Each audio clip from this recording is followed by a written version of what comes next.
সকলোকে স্বাগতম জনাইছো আৰু এই মুহূৰ্তত দিব বিচাৰিছো এটা অতিকে গুৰুত্বপূৰ্ণ খবৰ। সাংসদ ৰকিবুল হুছেইনক আজিৰ দিনটোত আক্ৰমণ কৰা হ'ল আৰু এই আক্ৰমণৰ ঘটনাত নগাঁও আৰক্ষীৰ জড়িত থকাৰ অভিযোগ উত্থাপন কৰিছে সাংসদগৰাকীয়ে। আক্ৰমণৰ ঘটনাত SPOC জড়িত থকাৰ অভিযোগ উত্থাপন কৰিছে এতিয়া সাংসদ ৰকিবুল হুছেইনে। ৰকিবুল হুছেইনক আক্ৰমণ কৰাৰ ঘটনাত এনেদৰে আৰক্ষীয়ে দুৰ্বৃত্তক সহায় কৰাৰ অভিযোগ উত্থাপন কৰিছে আৰু তাৰ পাছতে কৈছে মোক আক্ৰমণেৰে জড়িত SP আৰু OC আৰু সমগ্ৰ বিষয়টোক লৈ যেহেতু এতিয়া ৰাজ্যজুৰি প্ৰতিক্ৰিয়া অব্যাহত আছে তাৰ মাজতেই সাংসদ ৰকিবুল হুছেইনৰ এই মহা অভিযোগ আমি সবিস্তাৰে বিতং খবৰ লৈ অহাৰ চেষ্টা কৰিম। ৰকিবুল হুছেইনক আক্ৰমণত জড়িত নগাঁৱৰ আৰক্ষী এই অভিযোগ উত্থাপন কৰিছে ৰকিবুল হুছেইনে। আক্ৰমণৰ ঘটনাত SPOC জড়িত থকাৰ অভিযোগ উত্থাপন কৰিছে ৰকিবুল হুছেইনে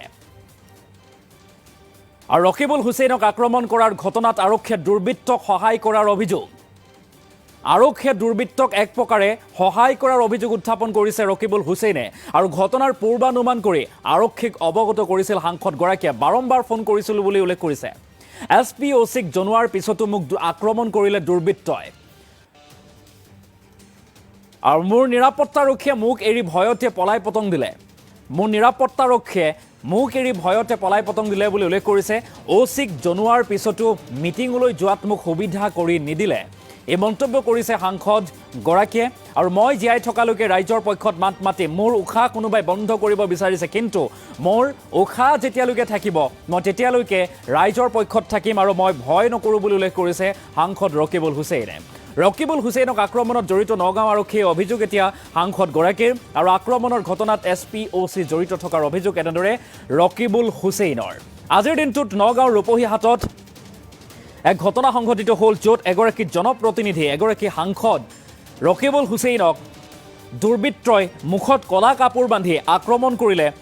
আৰু এক উত্তপ্ত পৰিৱেশে বিৰাজ কৰিলে আৰু সেই তাৰ পাছতেই ৰাজ্যৰ ৰাজনৈতিক প্ৰেক্ষাপটত তুমুল চৰ্চা হৈছে, তুমুল প্ৰতিক্ৰিয়া অব্যাহত থকা দেখিবলৈ পোৱা গৈছে আৰু তাৰ মাজতেই সাংসদ ৰকিবুল হুছেইনে সমগ্ৰ ঘটনাক লৈ এতিয়া অভিযোগ উত্থাপন কৰিছে। বিস্ফোৰক অভিযোগ সেয়া হৈছে যে তেখেতে কৈছে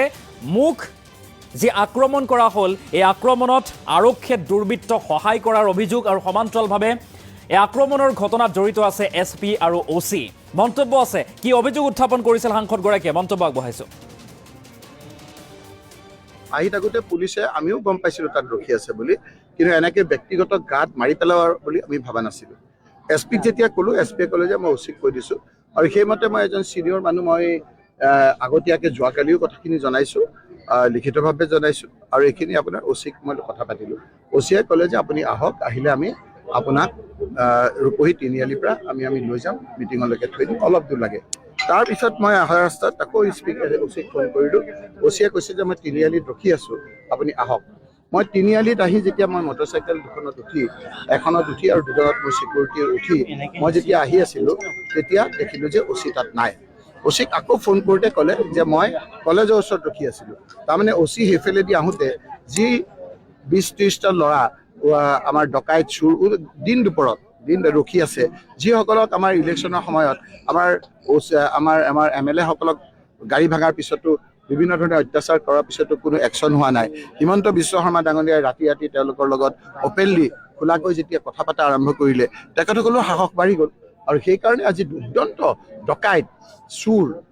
মাৰ্ডাৰ কেছৰ আসামী স্পষ্টকৈ সকলো জানে, ভিডিঅ'ত আমাৰ কথাবিলাক আছেই। মোক তেওঁলোকে ব্যক্তিগতভাৱে তাত আক্ৰমণ কৰে, হাতত বিভিন্ন ধৰণৰ অস্ত্ৰ শস্ত্ৰ লৈ আহিছে, তেখেতসকলে অস্ত্ৰ শস্ত্ৰ লৈ মোক মাৰিবলৈ আহিছে আৰু তেতিয়া উপায়হীন হৈ মোৰ এজন চিকিউৰিটিটো ভয়ত পলালেই। চিকিউৰিটিটো বোধহয় তেনেকেই দিছে, তেওঁলোকে দিছে, কাক দিব লাগে মই নাজানো। কাক এজনৰ লগত একেবাৰে তেওঁ হেতাৰ ওপৰত লগাইছে, তেওঁৰ গুলিৰ শব্দও মই শুনিছোঁ, বোধহয় ওপৰলৈ দিছে। তাৰপিছতে আমাৰ যি তিনিখন আমাৰ মটৰচাইকেল আহিছিল সেই মটৰচাইকেলখিনি স্কুটাৰখিনি আপোনাৰ ভাঙিছে। মই যেতিয়া তাৰপিছতো স্কুটাৰতে বহি আছোঁ তাৰপিছত মোক তেওঁলোকে হত্যা কৰিবলৈ বিচাৰিছে, বিভিন্ন অস্ত্ৰৰে মোক মাৰিবলৈ বিচাৰিছে। মোক এতিয়া মই এইবিলাক কথা নকওঁ আৰু মানুহৰ মন ভাঙি যাব। বিভিন্ন ধৰণৰ অত্যাচাৰ কৰিছে। মই এতিয়াও কেছটো দিবলৈ যোৱা নাই, নিয়মতে এইটো চৌমতৰ কেছ তেওঁলোকে ল'বই লাগে। কোনে মাৰিছে সেই কথাখিনিও তেওঁলোকে নিজে দেখিও আছে। এইটো কথা এইটোৱেই যে মই মোৰ 4বাৰকৈ আক্ৰমণ কৰাৰ পিছত পুলিচে এটা এছেছমেণ্ট কৰে বছৰি যে কাক চিকিউৰিটি দিব লাগিব, কাক আপোনাৰ এস্কৰ্ট দিব লাগিব। সেই অনুপাতে যেতিয়া সৰ্বানন্দ সোণোৱাল ডাঙৰীয়া মুখ্যমন্ত্ৰী আছিল মোৰ বিৰুদ্ধে আপোনাৰ বিভিন্ন ধৰণৰ ভিজিলেন্স কেছ লগাইছিল কিন্তু তেওঁৰ দিনৰ ইণ্টেলিজেন্সে তেওঁৰ পুলিচে গম পাইছিল যে মোক আক্ৰমণ কৰিব বহুতে ইতিমধ্যে 4-5টা ৰেকৰ্ডে হৈছে আপোনাৰ পুলিচত গতিকে মোক এস্কৰ্টখনত লোৱা নাছিল আজি কেইদিনমানৰ আগত আপোনাৰ স্পীকাৰক জনোৱাৰ পিছত স্পীকাৰৰ এখন চিঠি দিয়া ৰেকৰ্ড মোৰ তাত আছে মাজতে মোক তেওঁ এস্কৰ্ট দিলে কিন্তু পিছত আকৌ এস্কৰ্টটো উঠাই দি আজিৰ তাৰিখটোৰ লগত ডাইৰেক্টলি মুখ্যমন্ত্ৰী জড়িত নহয় SP কোৱাৰ পিছত অন্তত SPয়ে এইখিনি কথা ল'লেহেঁতেন OCয়ে অন্তত নিজেই দায়িত্ব লৈ এই কামখিনি অকল মোৰ মিটিঙলৈ ইয়ালৈ অহাৰ ক্ষেত্ৰত অকণমান সুবিধা কৰি দিলেহেঁতেন গতিকে তেওঁ ভাবিছে যে একফালে গৌৰৱ গগৈক আক্ৰমণ কৰিছে একফালে ভূপেন বৰাৰ পৰিয়ালক তেজপাত আদি কৰি পেলাই আপোনাৰ বিভিন্ন ধৰণেৰে তেওঁ আজি ষড়যন্ত্ৰ কৰিছে আৰু মোৰ মুভমেণ্টটো ৰেষ্ট্ৰিক্ট কৰিবলৈ বিচাৰিছে আজি আপোনালোকে দেখিছে মই ধুবুৰীলৈ গৈছোঁ তাতো কোচ-ৰাজবংশী মানুহসকলে আহিছে বিভিন্ন জাতি সম্প্ৰদায়ৰ লোকে আজি কংগ্ৰেছলৈ আগুৱাই আহিছে আজিৰ তাৰিখটো বৰ গুৰুত্বপূৰ্ণ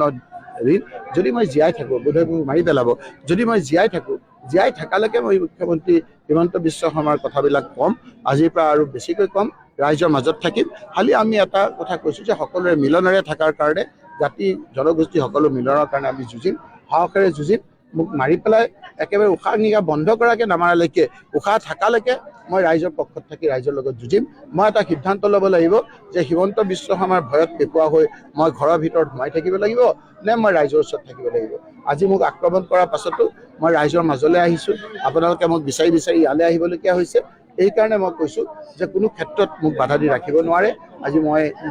কংগ্ৰেছৰ পতাকাৰ তলত থাকি মোক ৰাইজক সেৱা কৰাৰ কাৰণে মই প্ৰস্তুত সেইকাৰণে মই আজি এই কথাখিনি আপোনালোকৰ যোগেদি ৰাইজক জনালোঁ পুলিচৰ একশ্যন হয়নে নহয় আমি চাই লওঁ ডাইৰেক্টলি SP আৰু OC জড়িত আৰু এই ক্ষেত্ৰত তেওঁলোকে যিকেইটা দুষ্কৃতিকাৰী আছে সেই দুষ্কৃতিকাৰী কোনো ধৰণৰ একশ্যন নলয় ভেৰিয়েবল অফেন্স বুলি কৈ পেলাই তেওঁলোকে এৰি দিব গতিকে পুলিচকো কিবা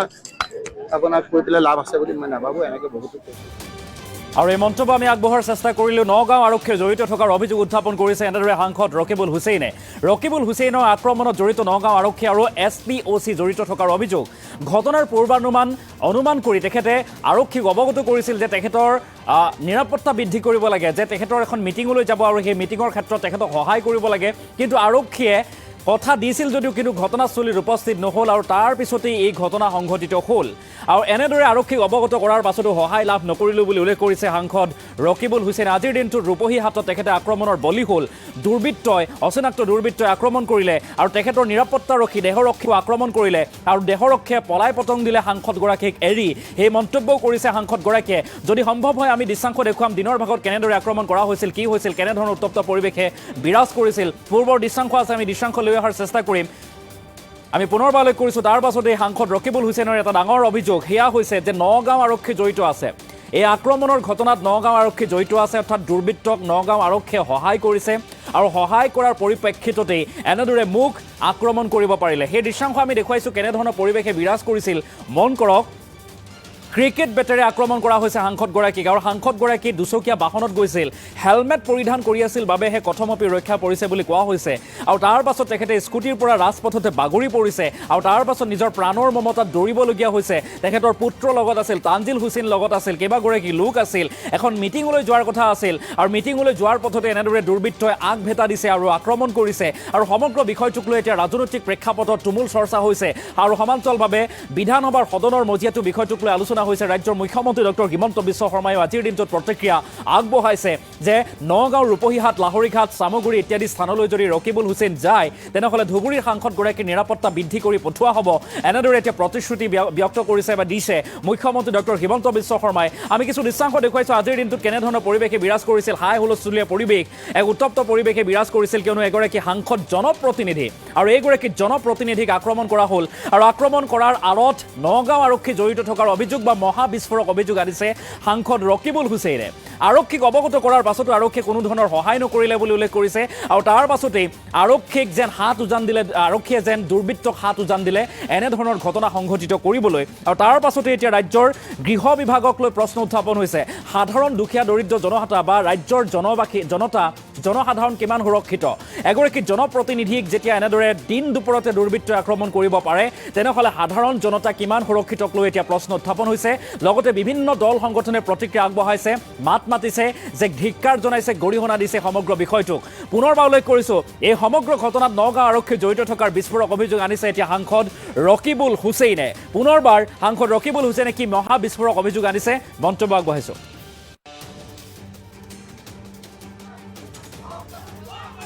আহি থাকোঁতে পুলিচে আমিও গম পাইছিলোঁ তাত ৰখি আছে বুলি কিন্তু এনেকৈ ব্যক্তিগত গাত মাৰি পেলোৱাৰ বুলি আমি ভবা নাছিলোঁ এছপিক যেতিয়া ক'লোঁ এছপিয়ে ক'লে যে মই অচিক কৈ দিছোঁ আৰু সেইমতে মই এজন ছিনিয়ৰ মানুহ মই আগতীয়াকৈ যোৱাকালিও কথাখিনি জনাইছোঁ লিখিতভাৱে জনাইছোঁ আৰু এইখিনি আপোনাৰ অচিক মই কথা পাতিলোঁ অচিয়ে ক'লে যে আপুনি আহক আহিলে আমি আপোনাক ৰূপহী তিনিআলিৰ পৰা আমি লৈ যাম মিটিঙলৈকে থৈ দিম অলপ দূৰ লাগে তাৰপিছত মই অহা ৰাস্তাত আকৌ অচিক ফোন কৰিলোঁ অচিয়ে কৈছে যে মই তিনিআলিত ৰখি আছোঁ আপুনি আহক মই তিনিআলিত আহি যেতিয়া মই মটৰচাইকেল দুখনত উঠি এখনত উঠি আৰু দুজনত মই চিকিউৰিটি উঠি মই যেতিয়া আহি আছিলোঁ তেতিয়া দেখিলোঁ যে অচি তাত নাই অচিক আকৌ ফোন কৰোঁতে ক'লে যে মই কলেজৰ ওচৰত ৰখি আছিলোঁ তাৰমানে অচি সেইফালেদি আহোঁতে যি 20-30টা ল'ৰা আমাৰ ডকাইত চুৰ দিন দুপৰত ৰখি আছে যিসকলক আমাৰ ইলেকশ্যনৰ সময়ত আমাৰ MLA সকলক গাড়ী ভাঙাৰ পিছতো বিভিন্ন ধৰণে অত্যাচাৰ কৰাৰ পিছতো কোনো একশ্যন হোৱা নাই হিমন্ত বিশ্ব শৰ্মা ডাঙৰীয়াই ৰাতি তেওঁলোকৰ লগত অপেনলি খোলাকৈ যেতিয়া কথা পতা আৰম্ভ কৰিলে তেখেতসকলৰ সাহস বাঢ়ি গ'ল আৰু সেইকাৰণে আজি দুৰ্দান্ত ডকাইত চুৰ মাৰ্ডাৰ কেছৰ আসামী স্পষ্টকৈ সকলো জানে ভিডিঅ'ত আমাৰ কথাবিলাক আছেই মোক তেওঁলোকে ব্যক্তিগতভাৱে তাত আক্ৰমণ কৰে হাতত বিভিন্ন ধৰণৰ অস্ত্ৰ শস্ত্ৰ